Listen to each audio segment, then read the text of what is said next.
你巫术再有能耐，也未必敌得过我人多势众。你就试试。好，一个也别放过，给我杀！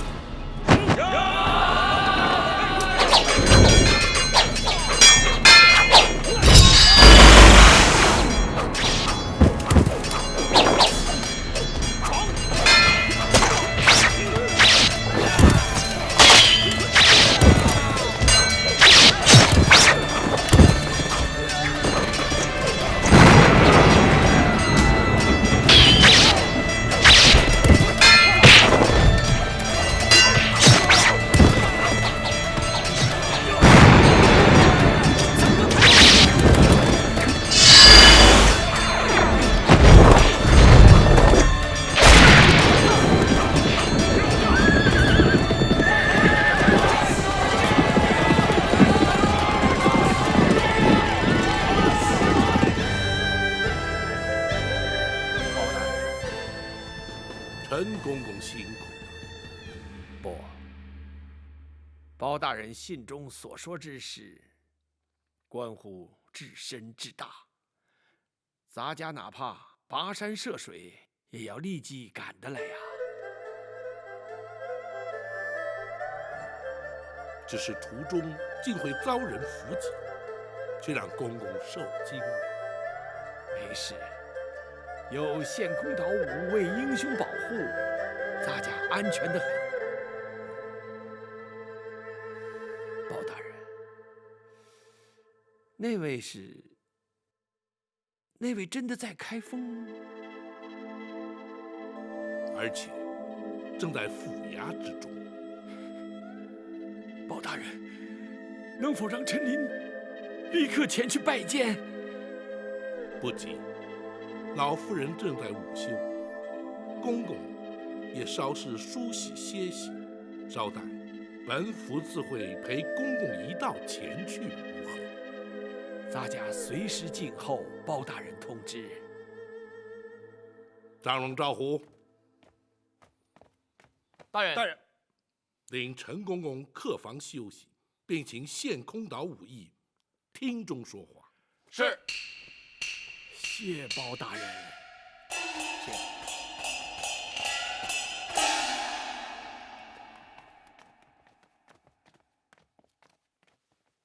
大人，如今白玉堂已将陈总管安全带到京城，大人可要带他进宫面圣？不，时机不宜，还是将老夫人之事了结之后再去不迟。是。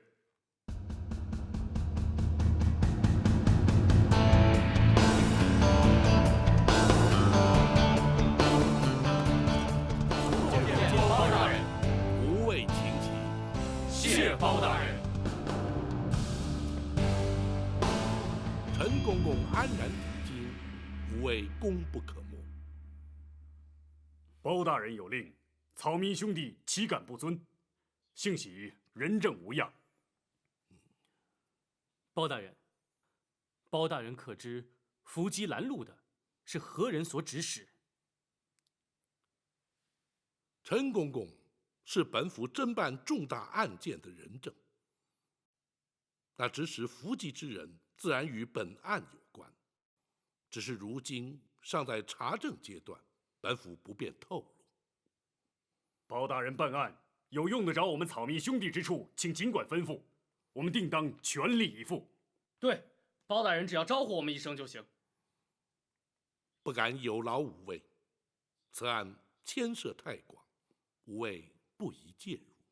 包大人，你也太瞧不起我们了，有我们加入，保证能帮包大人立刻破案。二弟，不得无礼。二哥，包大人不要我们介入此事，必有缘由，我们听命就是了。哎，并非本府不愿领情，只是五位介入，虽然对本案有所助力，却也可能因此而引人注意，反而有碍办案。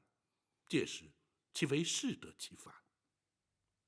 包大人，可否听白玉堂一言？请讲。陈公公返京途中，对方伏击不成，势必会再度尝试。陈公公虽已在开封，却仍处险境。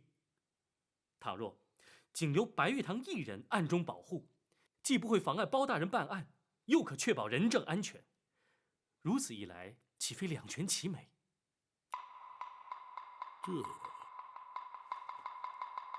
大人，白武侠言之有理。虽然展护卫在府中，毕竟分身乏术，倘若白武侠从旁协助，当可确保无事。大人也可专心办案，而无后顾之忧。公孙先生所言甚是。既然如此，白玉堂一人留下便是。谢包大人。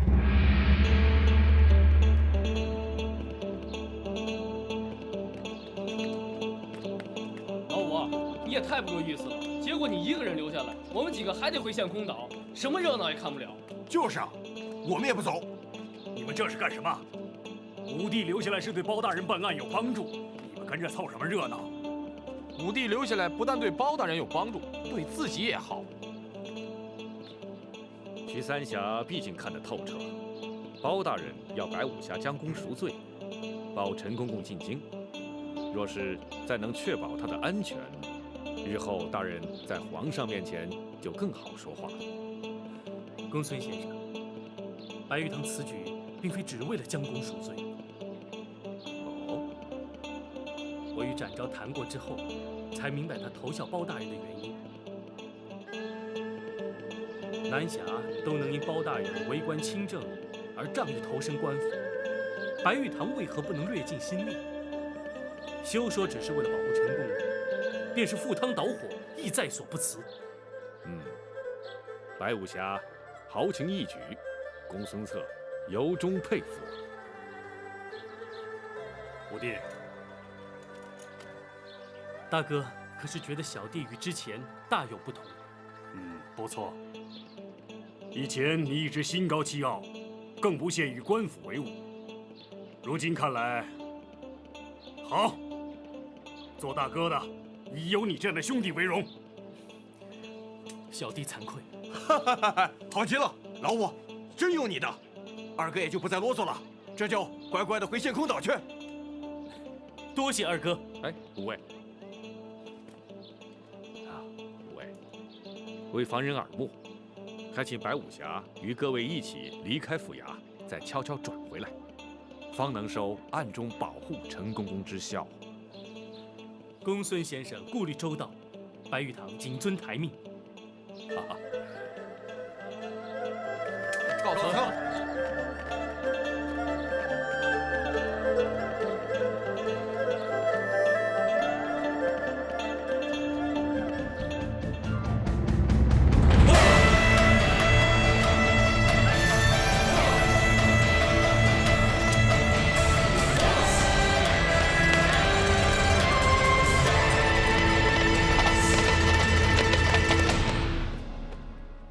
奴婢陈琳叩见娘娘。陈公公，快快请起。谢娘娘。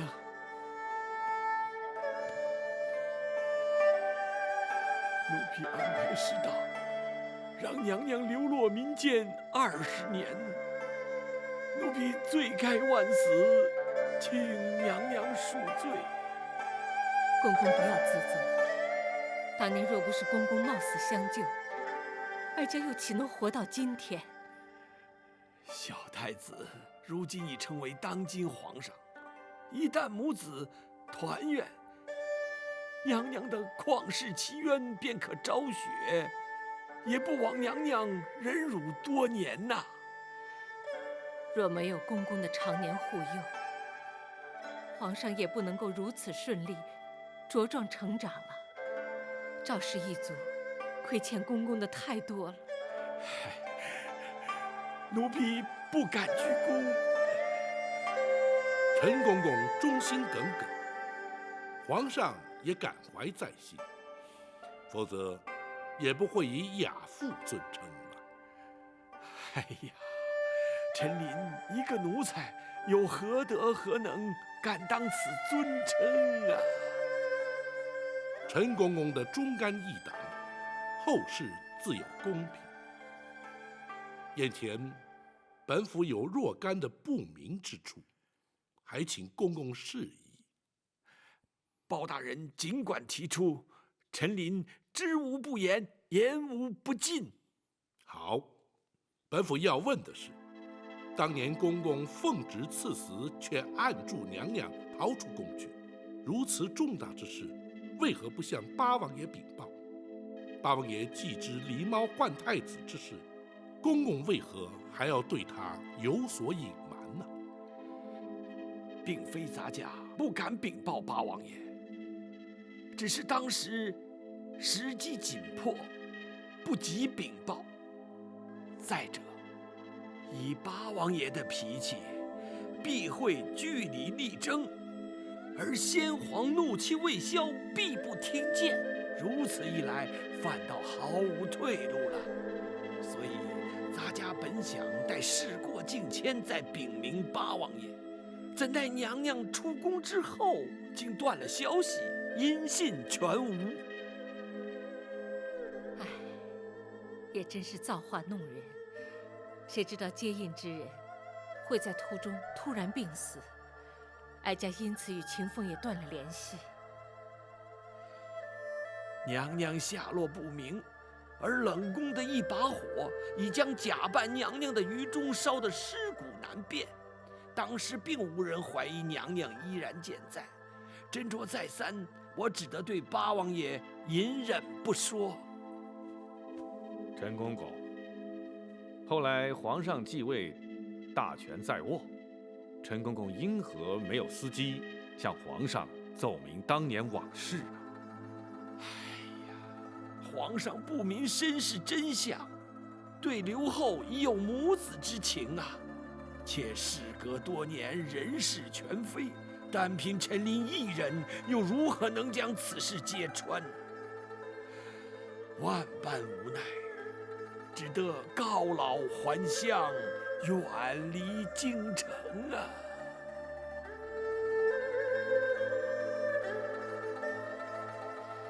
换做任何人，恐怕也无能为力。本府尚有一事，百思不得其解。娘娘逃离后宫当夜，冷宫当即遭到火焚，想必不是巧合。不知陈公公可知其中内情？冷宫失火，乃是秦凤自焚呐。一代怎讲？当郭槐验过尸首，离开冷宫之后，咱家愈想愈担忧。没想到，还真的把郭槐给瞒住了。狱中这条小命，总算没有平白牺牲啊。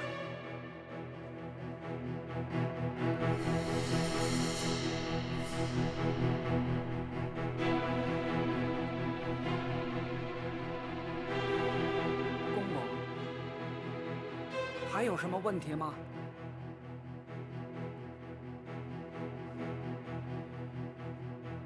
瞒得了郭槐，只说明在后宫没人知道是于中假扮了你娘娘。那就行了。明儿一早，神不知鬼不觉的，就把这尸首送出宫去了。然后呢？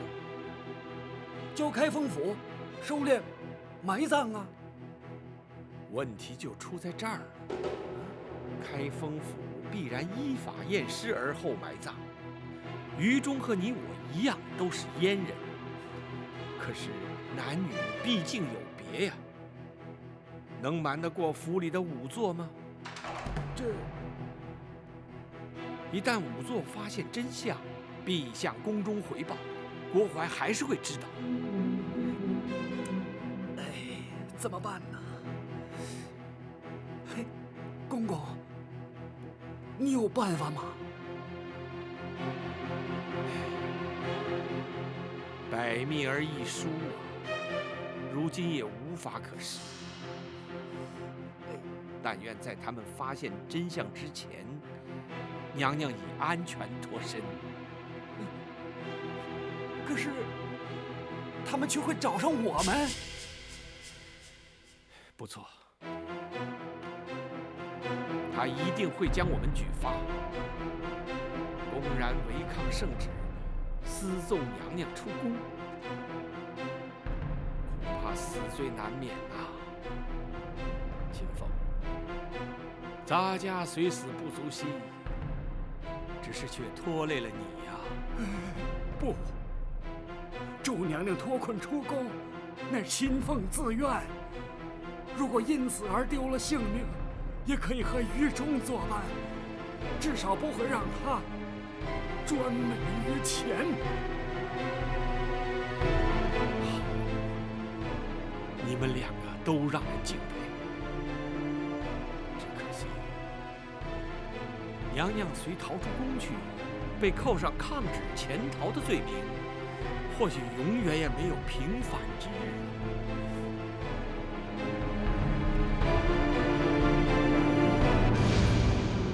我有法子了。哦，你快说。牛作验尸，必须有尸可验。如今唯一的办法，就是毁尸灭迹。话虽不错，可是郭槐再三交代要你看顾尸体，一旦毁尸灭迹，他仍然会找上你。而且必会怀疑你毁尸灭迹的目的。我有把握，叫郭槐不会怀疑，也无从追查。事关重大，你必须说明用什么法子。今夜3更，冷宫会有一场大火，火场之中只有2具焦尸，一具是李娘娘，另一具是冷宫总管秦凤。你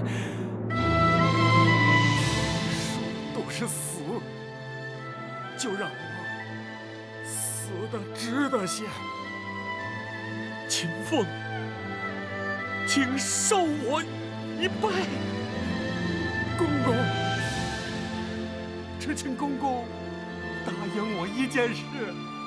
你说，请公公务必保娘娘有朝一日平反沉冤，让秦凤与于中死而无憾。秦凤留下了宫外接应娘娘之人的联络方法，当夜冷宫起火，我没敢去火场，怕的是难掩悲伤露出痕迹。秦凤虽死，却掩盖了真相，没有让郭槐起疑。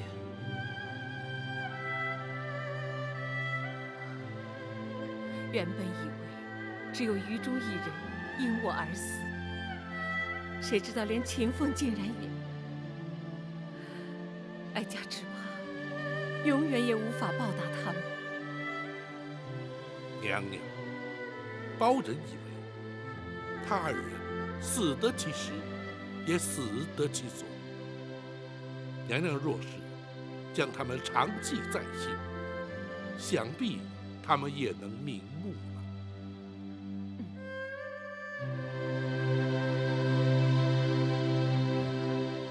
陈公公，学生有疑问想要请教。公孙先生，请说。当年与郭槐狼狈为奸的首席产婆尤氏下落如何？陈公公可知晓啊？咱家当时暗中查过，只知道他出宫不久便被人劫财杀害，官府也登录无误啊。显然是杀人灭口。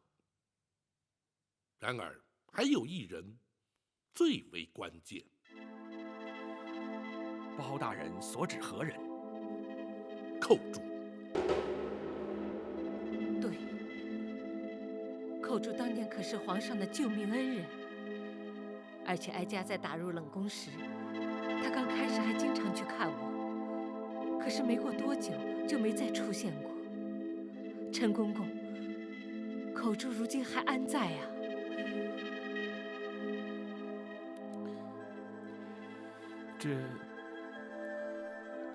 陈公公，寇珠可说是此案关键，对大人平反此案帮助甚大。不错，若是能有寇珠的证词，远胜于其他。莫非寇珠竟然也……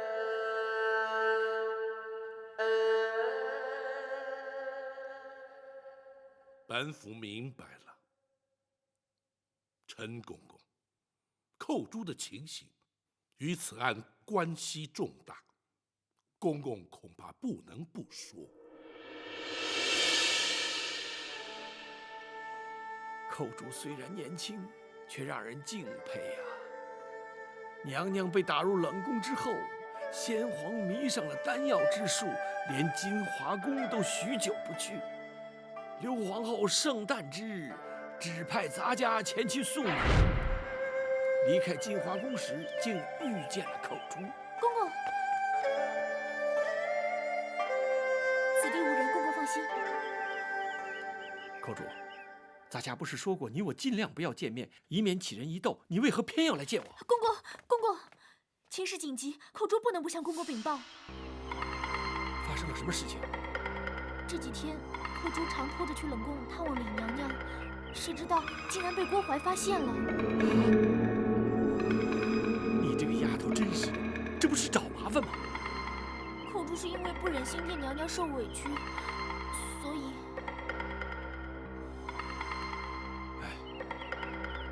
你赶快向郭槐认错请罪，任他处罚，相信不会有什么事的。不，他已经起了疑心，甚至追问我当初把太子的尸首埋在什么地方。啊？他想干什么？他打算挖出尸骸，确认无误。哎呀，这可怎么办呢？我推说记不清楚，胡乱指了几个地方。不行，这迟早会被他发现。寇珠明白，来找公公是要公公多加小心，不能把太子的去向透露出来。咱家当然不会说了，只是你，寇珠也绝对不会说。他一定会用刑逼迫，万一你熬不住酷刑，岂不是前功尽弃吗？公公，我不会给他机会。怎么说？我会尽量忍，实在忍不住，寇珠会矢口否认，以死明志，让他认为的确是冤枉了我。哎呀，你这个丫头啊！哎，公公，一定要尽全力保护太子长大成人，寇珠也就心满意足了。寇珠啊！公公保重。寇珠不过是金华宫一名小小的程御侍女，竟然会有如此惊天动地的气魄。陈公公，那寇珠后来究竟如何？寇珠虽然意志坚定，却令我一直忐忑不安呐。唯恐他熬刑不过，求死不能，而供出太子去向。于是每日前往金华宫打探究竟。见过陈公公。郭总管可在宫中？回公公，郭总管陪娘娘在御花园赏花呢。哦，这是皇上要咱家给娘娘送来的点心，娘娘回宫之后立即呈奉。是。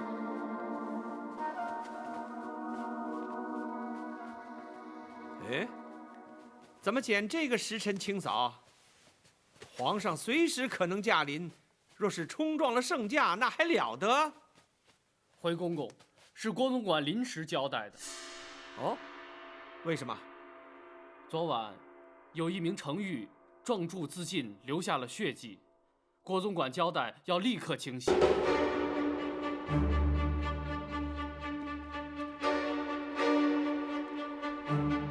竟然有人在宫中自尽，那岂不是惊吓了娘娘？所以郭总管才陪娘娘去花园散心。你可知那名程昱是因何自尽的？啊，听郭总管说是思乡心切，想逃出宫去，被抓回来之后畏罪自杀。她叫什么名字？寇珠。好一个忠心刚烈的奇女子！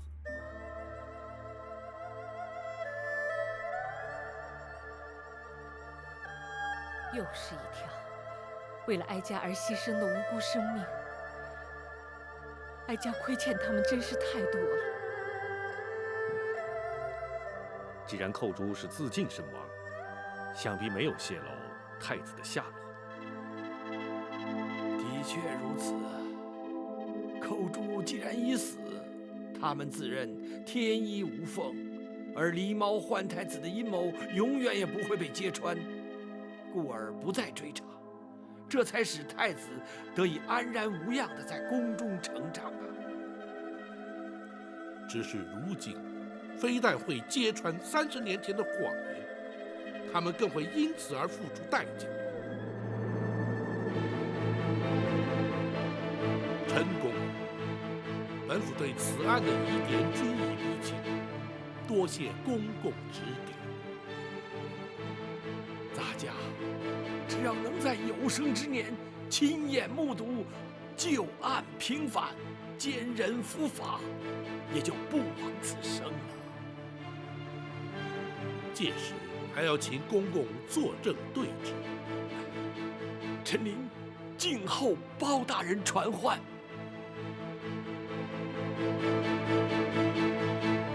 宝琴，臣在。何时才是时机成熟？回娘，包拯今夜详拟对策，明日开始立即招聘，务必尽快还娘娘一个清白。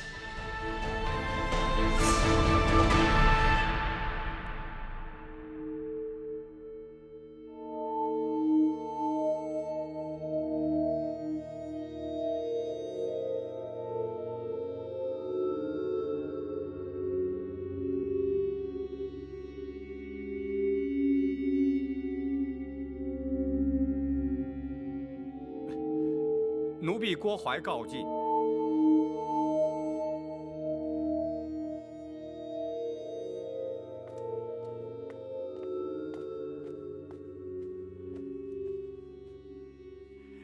娘娘，您还没安歇呢。哀家怎能睡得着啊？娘娘，奴婢已有个万全之策，请娘娘宽心。哀家不知还能有什么办法，你说。李妃陈琳若不在人世，想必八王爷也不会旧事重提。如今他们两个都在开封府，奴婢派人今夜就去把他们两个斩草除根。陈琳进京您都拦不住，更何况开封府还有展昭在。那些江湖人早已离开了。一个展昭，他分身乏术，奴婢只要杀掉他们其中一个，他包拯就难以翻案了。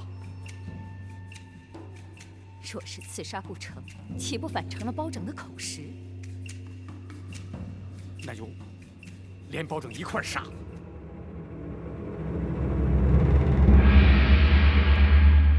大人可是已有对策？寇珠、秦凤、于中，甚至于加上产婆尤氏，有4条人命牵扯其中。如今已不单是为娘娘平反，而是涉及无辜命案。本府明日一早立刻去见八王爷，开始侦办。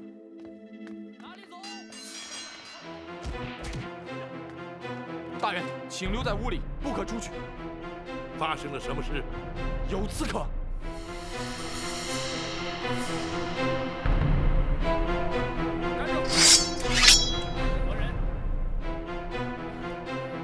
有人进府行刺。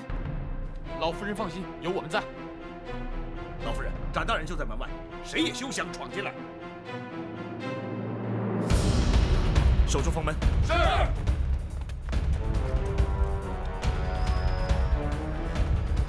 你们绝没有机会得逞。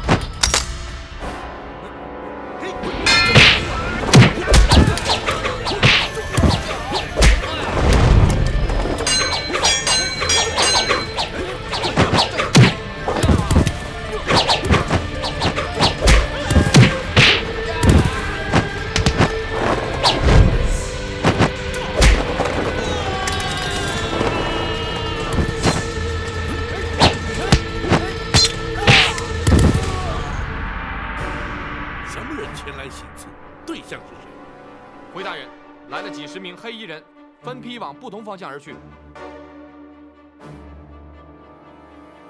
他们的确是有备而来，目标应该是针对老夫人和陈总管。他们是要杀人灭口，让本府死无对证。快！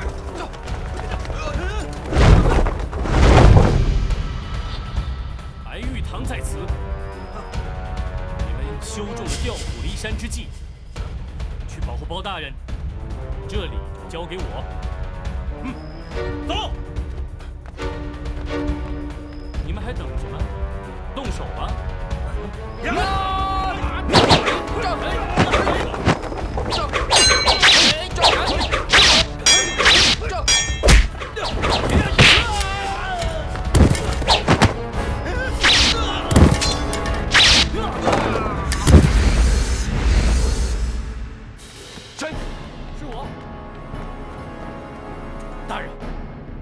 情形如何？展大人和张龙、赵虎保护老夫人，白玉堂在府衙门口挡住刺客。你为何不带人前去助一臂之力？白玉堂担心刺客调虎离山对大人不利，属下已将衙役派驻在书房外。他们这是孤注一掷。你们这些拿钱办事的杀手，根本就是江湖败类。今天碰上我白玉堂，算你们倒霉。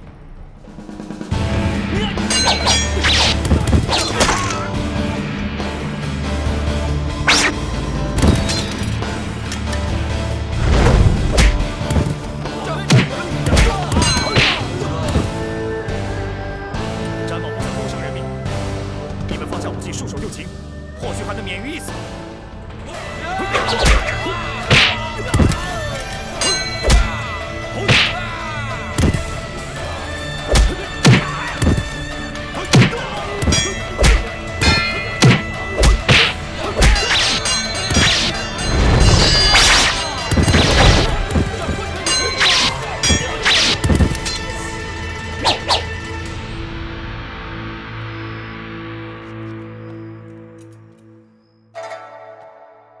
娘娘受惊了。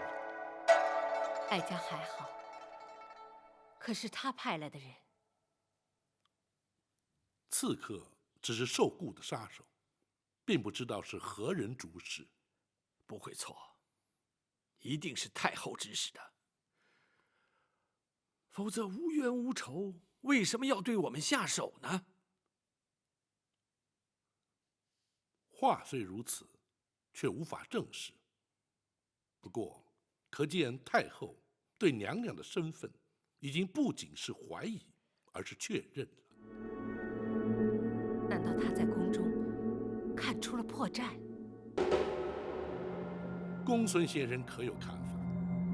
大人，学生以为，无论太后是如何得知娘娘的真实身份，派人拦路截杀陈公公于前，又潜进府衙行刺在后，再显示太后不择手段的意图，就是阻止大人揭发狸猫换太子的旧案。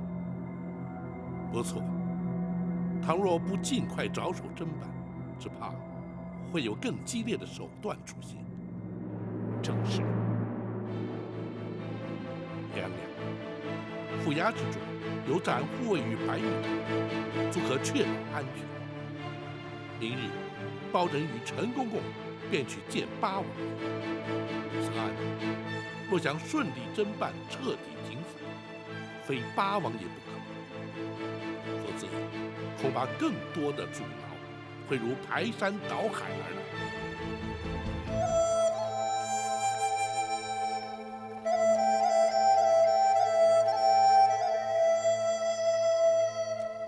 若不是有你在，陈公公只怕已遭人毒手。只要包大人不嫌弃我再次妨碍办案就行了。包大人早知道你会有所帮助，只是你并非官府中人，不便主动相邀罢了。呵，那包大人倒还看得起我白玉堂。不过你一个活口都不留，别怪我。就算留下了活口，也问不出是谁指使。他们都是拿钱办事的杀手，既不问出钱的是谁，更不管该不该杀。哼，仗着会点武功，连老弱妇孺都不放过。哼，这些人根本是死有余辜。毕竟还是一条性命，往后还是手下留情。哦，这有点不像江湖人的作风啊。是受包大人的影响吗？詹某曾经是闲云野鹤，仗剑江湖，快意恩仇，过的也是刀口舔血的日子。但认识包大人之后，对人命的看法已经有所不同。正如包大人所说，人命关天，这也是包大人断案判刑最在意之处。也许包大人认为人命关天，可是那指使行刺之人，恐怕就不这么想了。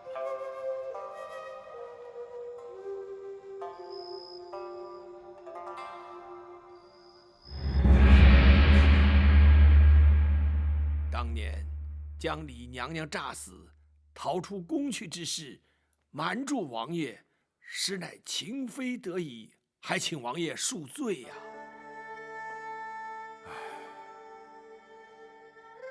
本王又岂会料得到，其中竟会有如此的曲折。那秦凤与于中的义举，着实令人敬佩，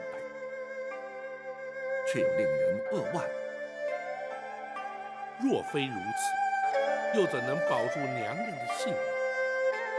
他人求人得人，换得的是天理昭彰，报应不爽。不错，那刘太后与郭槐，至今有以为天衣无缝，可以只手遮天，哼，却万万没有想到，这李妃尚在人间。不，他们不但知道，而且昨夜还派人前往府衙，企图行刺娘娘与奴婢呀！什么？幸亏展护卫与白玉堂均在，娘娘安然无恙。真是岂有此理！他们竟然想杀人灭口，真是无法无天了。好，本王立刻进宫，向皇上说明一切。王爷请慢。包大人，你前番要本王忍耐，等陈公公进京之后再去面圣。如今真相已明，又何须等待？王爷，并非包拯要等，而是必须先与王爷商定对策。哼，事实俱在，只要向皇上禀明一切，又何须对策？王爷，皇上始终自认是王爷亲生，若是直言相告，皇上又将情何以堪？包拯还是循序渐进，婉转秉承较为妥当。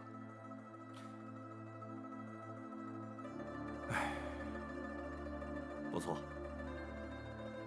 如果要他立刻接受，的确太残酷了一些。此外，皇上仁厚孝敬，对刘太后敬之若母，如今却在一夕之间，太后竟成戕害生母的罪魁元凶。面对如此局面，皇上势必难以承受，无法释怀。陈琳，奴婢在。皇上自幼进宫，便由你陪伴成长。依你之见，皇上将会如何呀？回王爷，生育之恩与养育之情，对皇上同等重要。奴婢认为，除非是刘太后坦诚罪状，否则皇上是绝不会忍心降罪的。要他认罪，谈何容易？王爷，若要拿郭槐认罪，却并非不可能。包大人是要从郭槐身上着手。正是。那郭槐做贼心虚，定然不肯由包大人传唤审讯。刘太后心知肚明，也绝不会放人。包大人又如何能让那郭槐认罪呢？包拯倒有意见，只是必须陈公公协助才行。包大人，有用得到陈琳之处，尽管吩咐。若用此计，陈公公先得进宫面圣。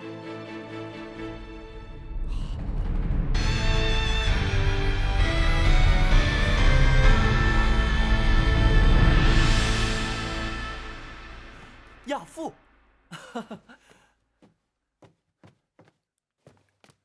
坐。亚父，你是何时回京的？回皇上，奴婢昨日才进京。自从亚父告老还乡，朕总是不习惯，总觉得身边少了些什么。奴婢也是每日记挂着皇上啊。亚父回京是来看朕的？除了向皇上请安之外，奴婢也是受人之托。哦，有人托亚父回京办事？奴婢是受人之托，前往开封府向包大人告状的。告状？包拯可曾受理？包大人虽然受理，可却有爱难之处啊。哦，包拯一向公而忘私，是什么样的案件让他也觉得爱难？奴婢家乡有一对老夫妇，他们的女儿寇珠自幼进宫，充任宫娥。20年前无端于宫中亡故，老夫妇哀痛莫名，领回遗体，却未获宫中抚恤补偿。如今年事已高，无力谋生。知道奴婢曾任职宫中，特央人请托，奴婢碍于情面，只得应允呐。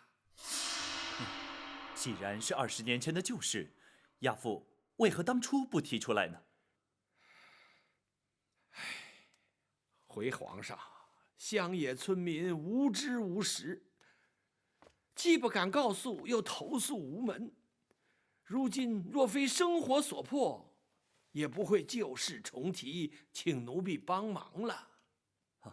此事倒也好办，只要包拯查明属实后，行为内侍省，自可按规例补偿。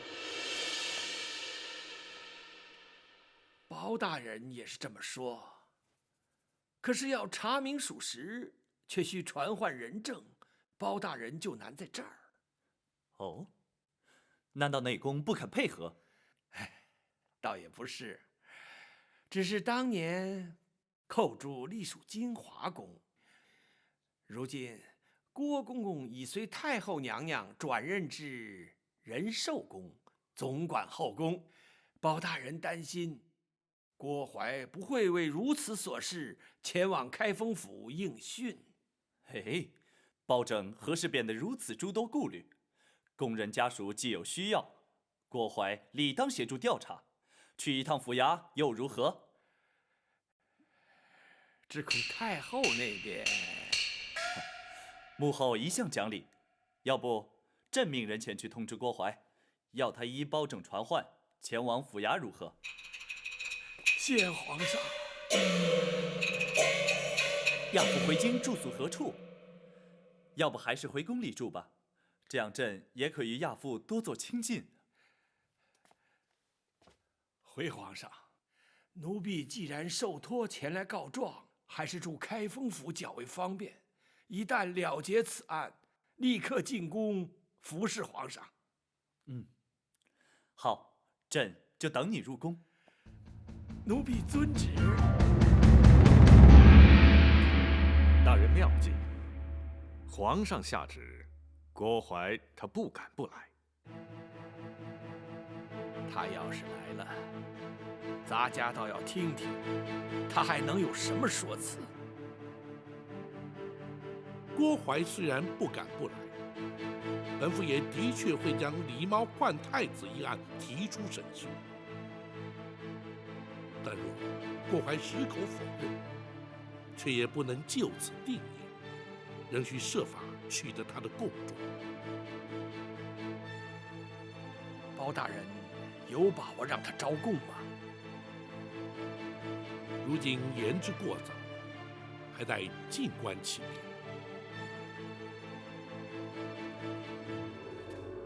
要你去开封府应讯，皇上怎会下这样的旨意？都是那陈琳使的小计，让皇上误以为只是让奴婢去做个见证。什么见证？证明寇珠当年乃是在宫中身亡。寇珠，娘娘放心，那陈琳只是假借寇珠家属请求抚恤补偿之名，奴婢就成全他，交内侍省拨点银两就可以结案了。难道包拯不会利用此案牵扯出当年旧案吗？娘娘请放心，奴婢自有办法让他包拯白费心机。不，包拯人称青天有名的断案如神，你不能去冒险。哀家去见皇上，请他收回成命，免除你去开封府应讯。娘娘不可。有何不可？奴婢若是不去，那岂不显得心虚？包拯势必就会借机大做文章，借题发挥，甚至在皇上面前扯出旧案来，你反倒顺了他们的心意啊！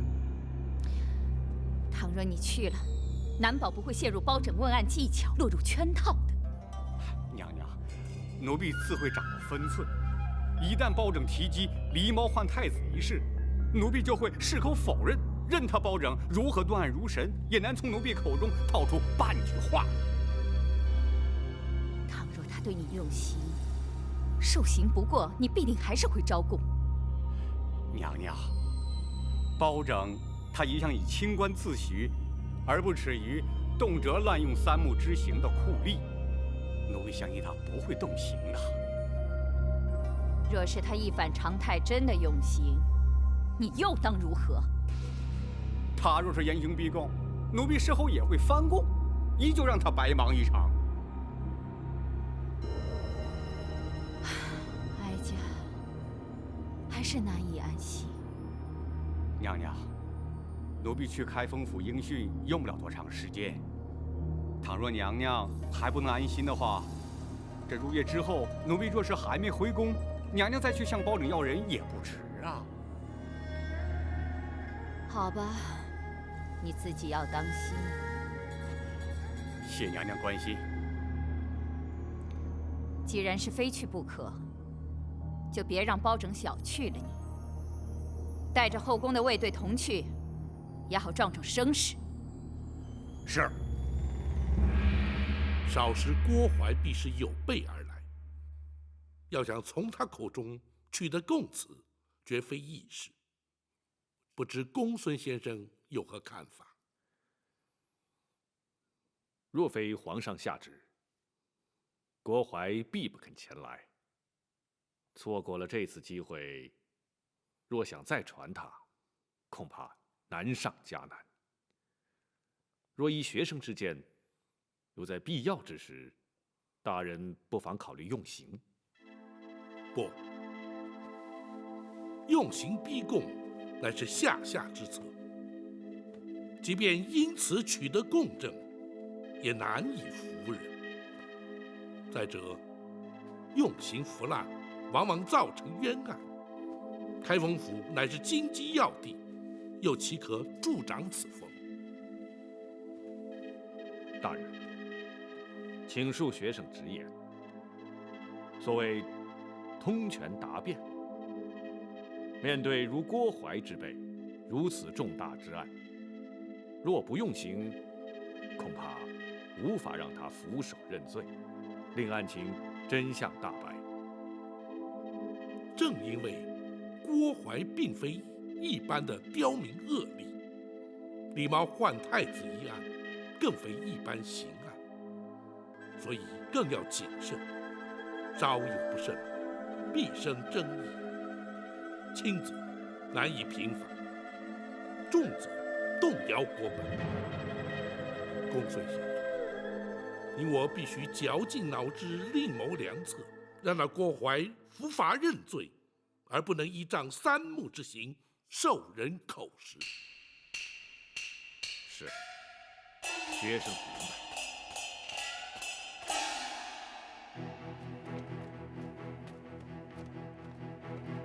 大人，包大人传召，有何吩咐？本府今日有一重大案件待审，审得轻，则可平反一桩冤案；若审不清，恐连本府都将遭到牵连，难以幸免。故而，急需您2人鼎力相助。白玉堂本非官府中人，本府不便透露案情。包大人不必顾忌，白玉堂不需要明白案情，大人只需要交代我干什么即可。好，老夫人的安危就由你来负责，若有其他需要，再知会于我。好，我现在就去。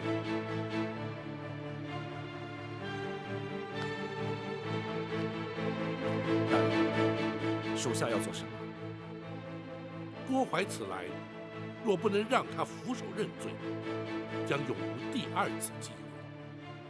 因而，一旦郭槐进府，本府必将问个水落石出，否则不会让他出府。属下明白。展护卫还要确保，在审讯期间，不能有任何外人入府干扰。大人放心，属下保证将开封府变成铜墙铁壁，滴水不漏。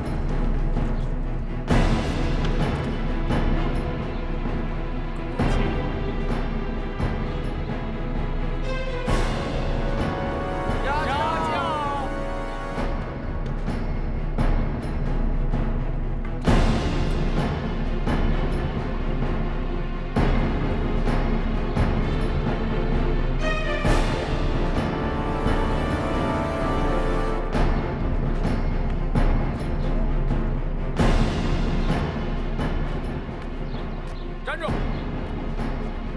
来者何人？咱家是后宫的郭总管，他们是后宫的卫队，你难道看不出来？请稍后，等待通报。岂有此理！咱家是奉圣旨而来，岂能在这里等什么通告？郭总管，久违了。展会。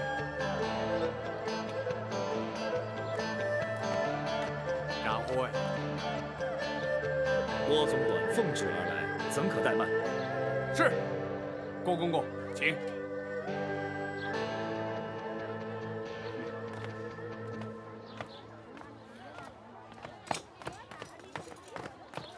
慢着，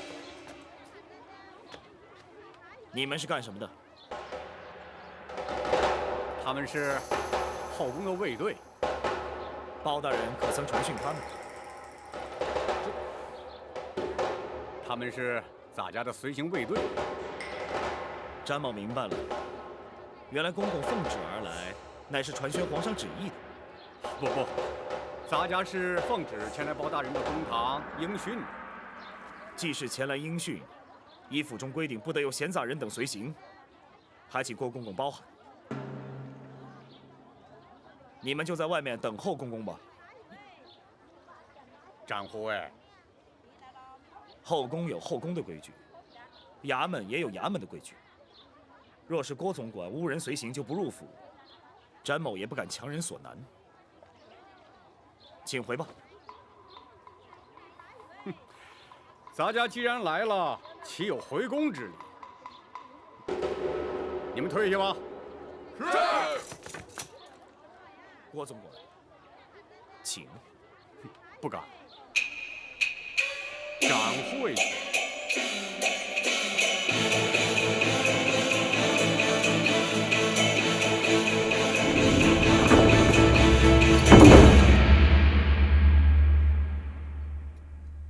郭公公亲临开封府，协助本府审案，在此谢过。好说，包大人既然用得着咱家，咱家怎能不来啊？只是，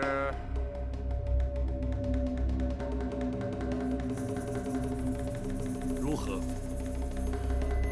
陈公公为了一点小事就惊动圣上下旨，是不是有点小题大做了？郭公公言重了，咱家只是向皇上请安了。皇上问起为何进京，咱家岂敢隐瞒？至于皇上是否下旨，郭公公是否愿来，那就与咱家无关了。你明知咱家若是不来，就是有抗旨之罪，又何必故作姿态呀？如今郭公公既然来了，又何必多做计较？再者，既是昔日宫人家属来告，郭公公于情于理都该施以援手，助其脱困。不知郭公公以为然否？那是当然，咱家就是为此而来呀。本来就不该惊动皇上下旨啊。那好，公孙先生，学生在。相关事政可曾齐备？回大人，都已经准备好了，就待大人升堂了。且慢，郭公公可有见教？包大人，虽然是20年前的旧案，大家也会证明确有其事。只要开封府行文内侍省，咱家要他们拨款抚恤慰问家属，即可结案。包大人就无需再升堂审讯了。郭公公此言差矣。凡事没有规矩，何以定方呢？若不经过堂训，如何立案？如何成案？又如何结案？本府向来依法行事，又岂能私相授受，草草结案？这稍时，公堂之上自有堂规，为厘清案情，恐有失礼得罪之处，还请2位公公不要见怪。包大人，公堂之上所言皆是公事，大家自然绝无异议。咱家既然是应讯前来，那当然是应该由包大人说了算。那好，既然如此，王朝马汉张龙赵虎在，传令升堂。是。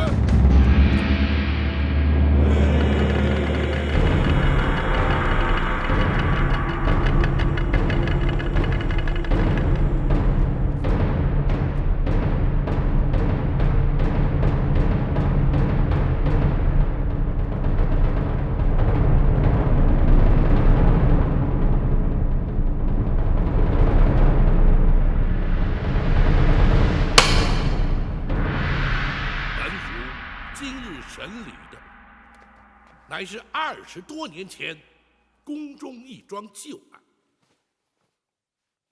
前内侍省首领太监陈琳受苦主家属委托，是为原告。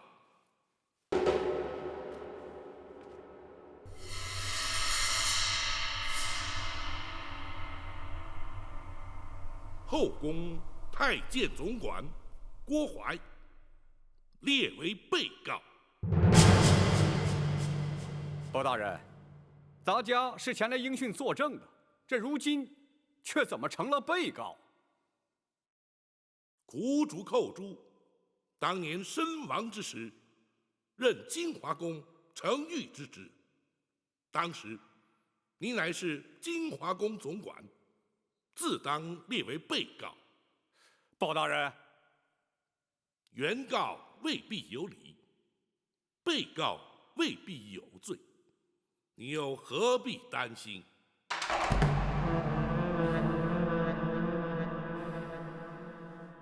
公堂之上，一问一答都有记录。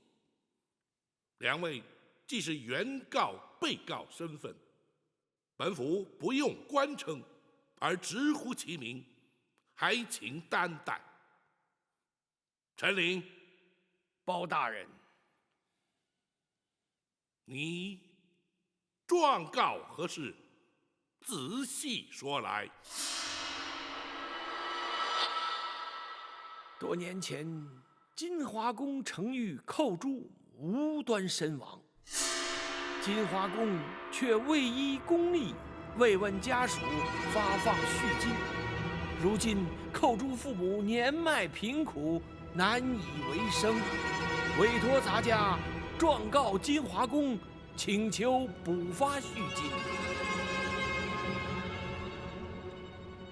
郭槐，包大人，你可有说辞？包大人，当年寇承御乃是自尽身亡，因此未予抚恤。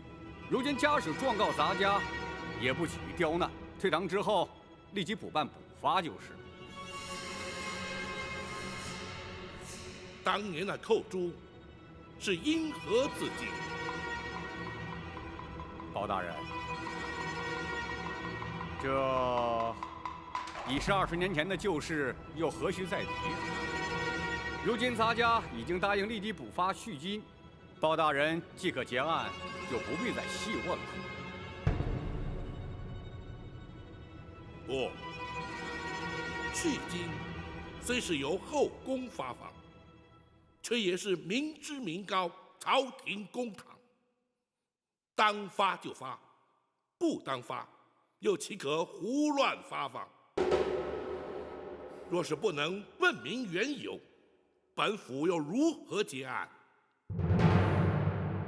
包大人啊，郭槐，那寇珠究竟是什么原因自尽身亡？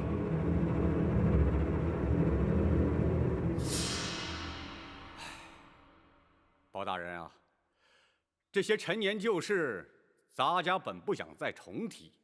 既然包大人执意要问，咱家也就只好实话实说了。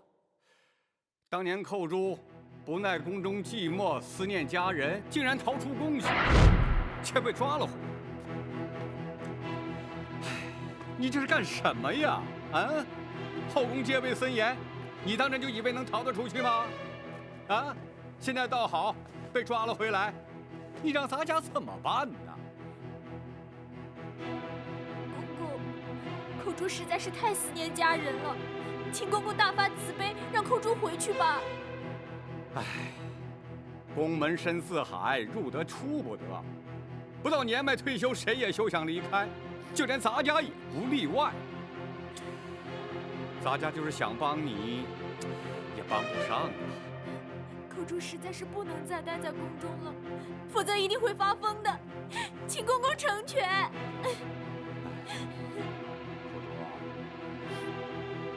咱家实在是爱莫能助，你就尽量忍耐些吧。这2天，咱家也不怕你差事，你好好休息啊。这一回陶公之罪，咱家也不再追究，你要好自为之啊。公公，寇珠已经不能再忍了。公公如果不帮我离开，你打算如何？我就不活了！哎呀，寇珠啊！可怜呐，一条年轻轻的生命就这样香消玉殒了。唉，咱家实在是不想再提呀。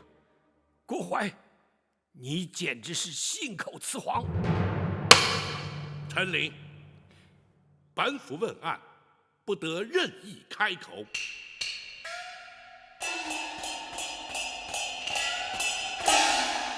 郭槐，倘若你所言属实，为何本府派人遍查当年进宫门卫日志，却并无寇珠潜逃出宫被捕纠办的记载？包大人查了门卫日志，本府审案之前当然要查。回本府问话。当时咱家唯恐坏了金华宫的声誉，刘妃娘娘，也就是当今太后，一向最重公誉，咱家是怕被责罚，所以要求门卫隐瞒不报。哦，是吗？倘若包大人因此而追究咱家失职，咱家坦诚不讳，只是该由内侍省惩处，这开封府似乎就无权干涉吧。不错，本府的确无权干涉。然而，那寇珠身亡之后，遗骸却必须送出宫去，交开封府验尸定验。本府指司开封府府尹，恰恰有权干涉。公孙先生。是。历年来，开封府文书案卷均有归档移交。经查，金华宫程昱寇珠，乃是因为头骨遭撞击破裂，流血致死。那的确是他自己撞的。郭槐，目前并无人认为寇珠是他杀，你又何必急于解释？是咱家多言了，包大人勿怪。公孙先生说下去。是。验尸单上明白记载，尸身上有多处外伤，疑似遭皮鞭抽击所致。显见，死者在生前曾遭人施以鞭刑。哦，包大人，这寇珠身上为何出现鞭痕，咱家实在不知啊。或许是旧伤痕招仵作误判所致啊。就你适才所述，当年你非但未曾责罚寇珠，甚至对他安慰有加，更遑论对他用刑了。的确如此，包大人明鉴。启禀大人，尸单上还另有记载。说。是。从血渍的情形以及伤口来研判，仵作断定，鞭伤与头骨破裂致死，但是同一时间造成。不可能！郭槐，本府倒要听听你作何解释。包大人，咱家的确没有对他用刑，或许是仵作验错了。你或许不知官府中的规矩，本府不妨告知于你：仵作验尸程序周密，除仵作本人，还需有相关衙差从旁见证，签押为凭。入殓之前，更有他人赴验，一切无误之后，方可结案。其所以如此繁复，原因无他，只因人命关天。你说仵作验错，本府却可断言，在经济重镇的开封府，几乎全无可能。包大人，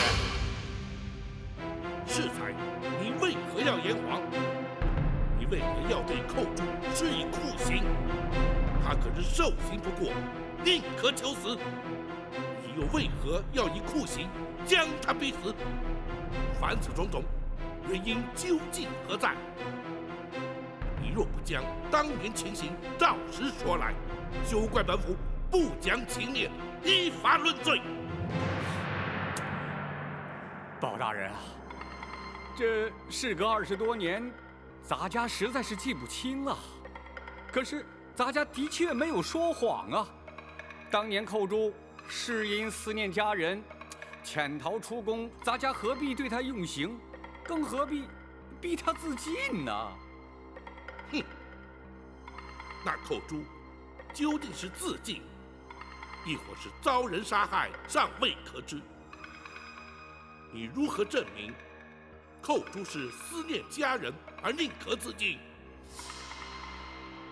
包大人若是如此说，那么咱家也想反问包大人，如何证明寇珠他不是思念家人呢？很简单，当年那寇珠入宫之前，根本是个孤儿，何来家人思念？哼！本府诈称寇珠家属为抚恤赔偿上告而将你迎来。本府真正要审要查的是，你为何要对他严刑逼供，置他于死？你竟然设计咱家！咱家立即回宫，请太后娘娘做主。站住！今日你来得去，去不得。包大人，难道你想把咱家强行扣住？即便如此，又有何不可？哼！包大人，你可别忘，咱家可是后宫的总管，要动咱家，你得先问问太后娘娘。郭槐，若你以为搬出太后就可让本府却步，那就大错而特错。如今你乃是本府审理侦办的杀人凶犯，本府依法将你扣押，便是在皇上面前，本府也毫不退缩。你还想心存侥幸不成？包拯，你来人呐！在。将那嫌犯郭槐押入大牢，严加看管，听候本府再审。是。